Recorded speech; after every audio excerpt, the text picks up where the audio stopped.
Road భద్రత పడ్డతో ఆనందంగా జీవితం. ఈరోజు మన వీడియోలో శబరిమల ట్రిప్లో మనం తిరుత్తని కాంచీపురం ఇవి చూసుకున్న తర్వాత తీర్థయాత్రలో విహారయాత్ర కింద మహాబలిపురం అయితే రావడం జరిగింది. మనకి కంచి నుంచి 68 కిలోమీటర్లు, అదేవిధంగా చెన్నై నుంచి 57 కిలోమీటర్లు అయితే మనకి మహాబలిపురం చేరుకోవడానికి దూరం ఉంటుంది. మన తెలుగు ప్రజలు చాలామంది తిరుపతి దర్శనం చేసుకున్న తర్వాత కంచి దర్శనం అయితే చేసుకోవడం జరుగుతుంది. కంచి నుంచి కేవలం 68 కిలోమీటర్లు, అంటే ఇక్కడ చేరుకోవాలంటే కంచి నుంచి నేరుగా బస్సులు లేకపోయినా కూడా చెంగల్పట్టు అనే ప్రాంతానికి మనకి 41 కిలోమీటర్ల దూరం అయితే ఉంటుంది. అక్కడ చేరుకుని అక్కడి నుంచి 27 కిలోమీటర్లు మరొక బస్సు మారి అయితే మనం మహాబలిపురం అయితే చేరుకోవచ్చు. ఈ వీడియోలో అయితే మనం కొంత సమాచారం వెళ్ళడానికి, అదేవిధంగా ఈ వీడియో నేను మహాబలిపురం అవుటర్ నుంచి అయితే స్టార్ట్ చేయడం అయితే జరిగింది. ఇప్పుడు మనం ప్రయాణం చేసే రోడ్డు ఈసీఆర్ రోడ్డు, అంటే మనకి తూర్పు తీరాన సముద్రం వైపున ఉన్న రోడ్డుని ఈసీఆర్ రోడ్ అని చెప్పంటారు. ఈస్ట్ కోస్ట్ రోడ్ ఇది మనకి ఆంధ్రప్రదేశ్లో ఉంటుంది, తమిళనాడులో ఉంటుంది, పాండిచేరిలో కూడా ఉంటుంది ఈ రోడ్డు మనకి మహాబలిపురం పక్క నుంచి అయితే వెళ్తుంది. చాలా అద్భుతంగా ఉంటుంది ఈ రోడ్లో ప్రయాణం కూడా. నేనైతే పాండిచేరి ప్రయాణం అయితే ఈ రోడ్లో చేస్తాను, చాలా అంటే చాలా అద్భుతంగా నేనైతే ఫీల్ అవడం అయితే జరిగింది. కాకపోతే ఈ ట్రిప్లో అయితే ఈ రోడ్లో నేను పాండిచేరి వరకు అయితే డే టైంలో అయితే జర్నీ చేయలేకపోయాను, అది వేరే విషయం అనుకోండి. ఏదేమైనా కూడా మహాబలిపురం చేరుకోవాలి అంటే కనుక మనకి ఏ రకంగా చేరుకోవచ్చు, ఎంత దూరం అనేది నేనైతే చెప్పడం అయితే జరిగింది.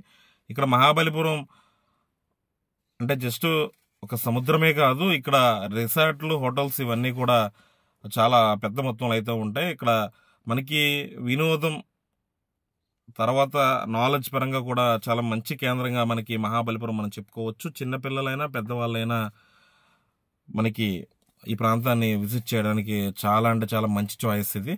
ఇక్కడ నుంచి మనకి టౌన్లోకి 1 కిలోమీటర్, అక్కడ నుంచి ఆ టెంపుల్ విజిటింగ్ ప్లేస్ల దగ్గరికి ఇంకొక 1 కిలోమీటర్ పడుతుంది. అంటే 2 కిలోమీటర్ ఈ ప్రాంతం నుంచి ఈస్ట్ కోస్ట్ రోడ్ నుంచి లోపలికి. ఎక్కడైనా సరే మనకి ఒక విజిటింగ్ ప్లేస్ ఉందంటే అక్కడ ఇలాగా డబ్బులు వసూలు చేయడం అనేది కామన్ అయిపోయింది. దానికి రకరకాల పేర్లు అయితే పెడతారు, పంచాయతీ పన్ను అంటారు, ఇంకొకరు టోల్ గేట్ అంటారు. ఈ రకంగా అయితే ఉంటుంది. ఇక్కడ నుంచి అయితే మహాబలిపురం అంటే మనం ఇందాకడైతే ఈస్ట్ కోస్ట్ రోడ్ అక్కడ మన మహాబలిపురం బోర్డర్ దగ్గరకు వచ్చి అక్కడ నుంచి అయితే మనం స్టార్ట్ చేయడం అయితే జరిగింది. ఇప్పుడైతే మహాబలిపురం టౌన్లోకి అయితే వెళ్తున్నాం. టౌన్ అంటే ఇది పెద్ద టౌన్ కాదు, అలాగని చిన్నది కాదు. ఇక్కడ పర్యాటక ప్రాంతంగా అనేకమైన హోటల్స్, రెస్టారెంట్లు, రిసార్ట్లు ఇవన్నీ కూడా చాలా బాగుంటుంది. బీచ్ సైడ్ రిసార్ట్లు ఇవన్నీ కూడా ఉంటాయి. అవన్నీ కూడా కొంచెం డబ్బులు కొంచెం పెద్ద మొత్తంలో ఉంటాయి, ఎందుకంటే బీచ్ సైడ్ వచ్చేదానికి. కానీ మనం ఎంతైతే డబ్బులు పెడతామో, అంటే మరీ ఓవర్గా కాదు, మనం డబ్బులు పెట్టిన దానికైతే ఇక్కడైతే మనకి ఆహ్లాదకరమైన వాతావరణం, అదేవిధంగా చాలా అంటే చాలా మంచి ప్రాంతం ఇది. ఇక్కడ మనకి విదేశస్తులు ఈ ప్రాంతాన్ని ఎక్కువ విజిట్ చేయడం అయితే జరుగుతుంది. ఎందుకంటే ఈ ప్రాంతాన్ని ప్రపంచ వారసత్వ సంపదగా అయితే గుర్తించడం అయితే జరిగింది. అందుకని ఇక్కడ మనకి ప్రత్యేక పర్యవేక్షణ కూడా ఉంటుంది. ఈ ప్రాంతం అయితే మనకి చెన్నైకి దగ్గరగా ఉంటుంది కనుక ఐటీ కంపెనీ వాళ్ళు, అదేవిధంగా బెంగళూరు నుంచి, అంటే డిఫరెంట్ ప్లేసెస్ నుంచి అయితే ఇక్కడికి అయితే వీకెండ్కి అయితే జనం అయితే రావడం జరుగుతుంది. కారణం ఏంటంటే బీచ్ సైడ్ వ్యూ బాగుంటుంది, రిసార్ట్లు ఉంటాయి. ఇదంతా కూడా ఒక మంచి, అంటే వీకెండ్లో రావడానికి చాలా మంది ఇష్టపడతారు. అదేవిధంగా స్కూల్ పిల్లల్ని కూడా పెద్ద మొత్తంలో, ఎందుకంటే ఆనాటి శిల్పాలన్నీ కూడా చూపించడానికి స్కూల్ పిల్లల్ని చాలా పెద్ద మొత్తంలో అయితే ఇక్కడికైతే తీసుకురావడం అయితే జరుగుతుంది.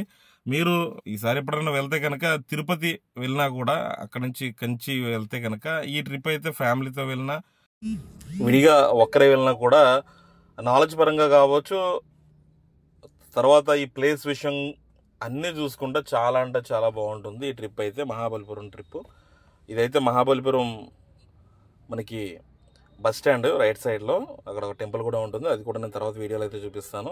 ఈ ఏరియా అంతా కూడా చాలా అంటే చాలా చక్కగా ఉంటుంది. కాకపోతే ఎండాల మాటలు వస్తే మాత్రం గోయం మాత్రం దంచి కొడుతుంది. ఇక్కడ మనకి ఎంట్రీ ఫీజు అయితే ఉంటుంది. అక్కడ మనం అంటే స్టార్టింగ్లో టోల్ అని చెప్పిన ఏదో ఒక ఏరియా వసూలు చేస్తారు. ఇక్కడ ఫ్రీ పార్కింగ్ అయితే ఉంటుంది లోపలికి వచ్చిన తర్వాత. ఇక్కడ పెయిడ్ పార్కింగ్ కూడా ఉంటుంది.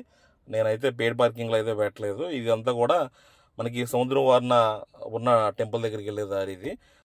ఆలయంలో ఉన్న దేవుళ్ళు శివుడు, విష్ణువు కింద చరిత్ర అయితే చెప్తుంది. చాలా అంటే చాలా బాగుంటుంది ఆ ఏరియా అంతా కూడా. తర్వాత వీడియోలో మొత్తం టెంపుల్స్ విషయాలు చూద్దాం. ఈ వీడియో మీకు నచ్చుంటే లైక్ చేసి మీ అభిప్రాయాన్ని కామెంట్ రూపంలో తెలియజేయండి. రోడ్డు భద్రత పడితే ఆనందంగా జీవిద్దాం. మరొక మంచి వీడియోతో మళ్ళీ కలుసుకుంటాను. అంతవరకు సెలవు.